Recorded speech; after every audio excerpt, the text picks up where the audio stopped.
नमस्ते। यदि आप एक योगा टीचर हैं तो आप मेडिटेशन भी ज़रूर कराते होंगे।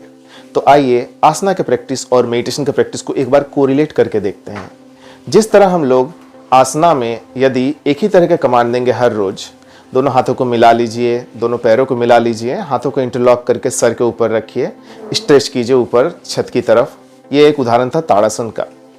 पहले दिन क्लाइंट की अवेयरनेस रहेगी कि उसके पैर मिले हुए हैं कि नहीं, उसका बॉडी वेट प्रॉपर जगह पे है कि नहीं, उसे प्रॉपर जगह पे स्ट्रेच हो रहा है कि नहीं।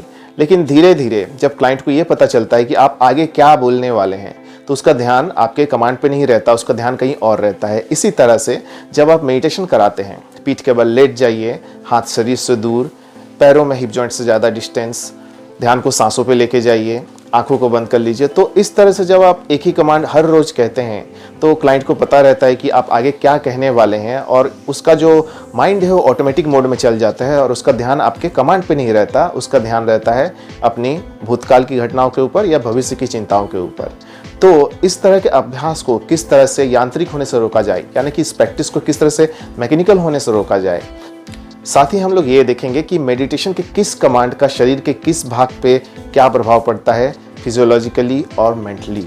सपोज यदि हम कहते हैं कि अपनी चेतना को वातावरण में फैलाइए, ध्यान को सांसों पे लेके जाइए, तो इन सब बातों का आपके शरीर पे क्या प्रभाव पड़ता है, क्या चेंजेस होते हैं उस वक्त आपके शरीर में, और ये कमांड क्यों ज़रूरी है, इस कमांड के बदले आप कुछ और कहेंगे तो बॉडी में क्या होगा। ये सारी बातें हम इस कोर्स में सीखेंगे।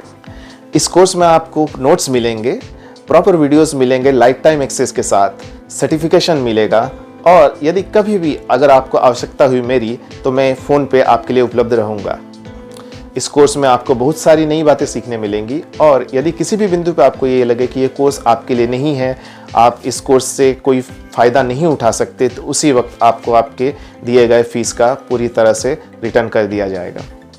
आशा करता हूँ ये कोर्स आप ज़रूर ज्वाइन करेंगे। यदि आप एक योगा टीचर है तो ये कोर्स आपके लिए बहुत ज़रूरी है। यकीन मानिए, मैंने अपने जीवन के सालों की मेहनत, सालों के जो ज्ञान है उसको इसमें निचोड़ के डाला हुआ है। इंस्पिरेशनल योगा के जितने भी कोर्सेस हैं, art of adjustment, art of sequencing, asanas and 8 joints, fundamental of asanas, more about chakras, more about meditation, more about pranayama, therapeutic exercise in asana, therapy essential, ये सारे के सारे कोर्स एक योगा टीचर को ध्यान में रख के बनाए गए हैं कि एक योगा टीचर को किस किस चीज़ों की आवश्यकता पड़ सकती है। अपने योगा टीचर के सर्टिफिकेशन के बाद जब आप फील्ड में उतरते हैं योगा सिखाने के लिए, तो आपको किन किन चीज़ों की आवश्यकता पड़ती है, किस तरह के नॉलेज की आवश्यकता पड़ती है, आपके सामने किस तरह के क्लाइंट उपस्थित होते हैं, आपको उन्हें किस तरह से हैंडल करना है, ये सारी बातें आपको मेरे कोर्सेज में जानने मिलेंगी। तो हमारे किसी भी कोर्स को आपको मिस नहीं करना है। ज्वाइन कीजिए इस कोर्स को, और इस कोर्स में दिए गए मेरे सालों के अनुभव का आप फ़ायदा उठाइए। धन्यवाद।